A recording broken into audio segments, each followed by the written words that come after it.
Agent licensing reform is a key initiative for the nation's largest association of independent insurance agents.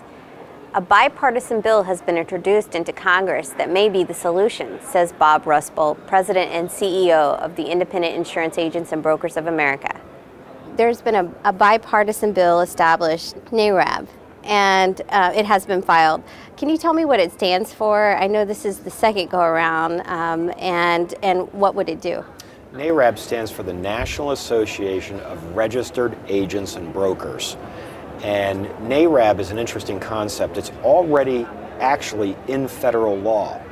It exists in the Gramm-Leach-Bliley Act, which was passed about 7-8 years ago.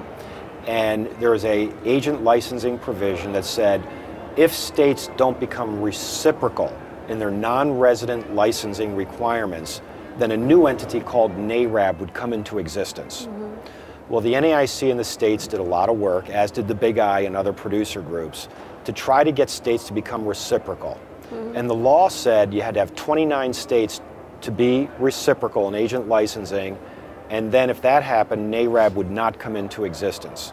Well, about 40 states or so were deemed by the NAIC to be reciprocal. NARAB, which is in current law, never came into existence. Now, let's come to the current time. Mm-hmm. We still have major inefficiencies and problems with non-resident licensing for agents. It is a huge headache for a lot of agents. Many mid to large agencies have a full-time staff person in their agency that does nothing but resident and non-resident licensing for their producers in that agency. So it's an inefficient use of agency resources. Those people don't produce revenue, it's just compliance.